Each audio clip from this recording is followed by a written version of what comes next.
Bette Midler was condemned on Twitter on Thursday after she quoted the title of a 1972 song written by John Lennon and Yoko Ono. Mike Coppola. Getty Images for Michael Kors, by Timothy Bella. Timothy Bella email bio follow October 5 as protests in Washington unfolded on Thursday in response to the sexual assault allegations against Supreme Court nominee Brett M. Kavanaugh and his upcoming procedural vote in the Senate. Actress Bette Midler took to Twitter to make her feelings known.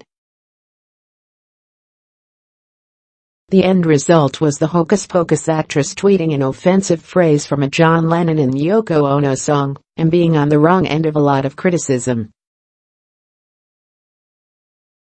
"Women are the N-word of the world," the actress tweeted on Thursday. "Raped, beaten, enslaved, married off, worked like dumb animals, denied education and inheritance, enduring the pain and danger of childbirth and life in silence for thousands of years." She concluded, "They are the most disrespected creatures on earth." An image of a now deleted tweet from Bette Midler. Twitter. Midler, 72, was paraphrasing the title of a 1972 song written by Lennon and Ono. Much like the response Lennon and Ono received at the time of the song's release, Midler was met with outrage. On Twitter, people condemned the actress and called on her to delete the tweet, which would receive 14,000 likes and more than 8,000 replies, the majority of which were critical, according to USA Today. Users made it clear in their responses that it was not right for Midler to use the word or make any such comparison. One of the most notable rebukes came from Jemele Hill, a reporter for The Atlantic who recently left ESPN.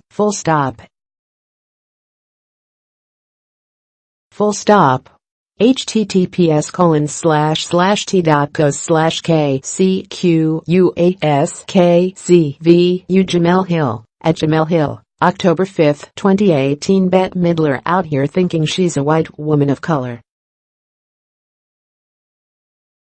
Jeannie Lauren, at Miranda Gain, October 5, 2018. If only it was so simple. If only all women were treated the same. Can you, perhaps, listen when some women are saying they took offense to this? "Ain't I a woman? Do you know that quote? You know what?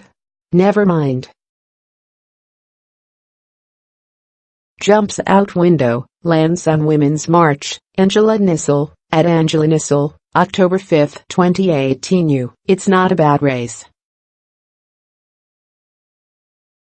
Also you, brings up the N-word. Diane Ithorn, at Deanna October 5, 2018. Midler responded a couple of hours later. But instead of apologizing, she doubled down on her previous comments, emphasizing that her message was not about race but gender. "I gather I have offended many by my last tweet," she wrote. "Women are the ... etc." is a quote from Yoko Ono from 1972, which I never forgot. It rang true then, and it rings true today, whether you like it or not. This is not about race, this is about the status of women, their history. An image of a now deleted tweet from Bette Midler. Twitter. Midler would later delete both tweets. She would also apologize hours after the initial tweet. "The too brief investigation of allegations against Kavanaugh infuriated me," she stated. "Angrily I tweeted without thinking my choice of words would be enraging to black women who doubly suffer, both by being women and by being black. I'm an ally and stand with you, always have. And I apologize. The too brief investigation of allegations against Kavanaugh infuriated me." Angrily, I tweeted without thinking my choice of words would be enraging to black women who doubly suffer, both by being women and by being black. I'm an ally and stand with you. Always have. And I apologize. Bette Midler, at Bette Midler, October 5, 2018. Released in April 1972, Lennon and Ono hailed the song as a pro-feminist anthem, a stinging attack on the patriarchy. Even though the National Organization for Women awarded the song with a positive image of women's citation, almost every radio station in the country chose not to play it, the Los Angeles Times reported.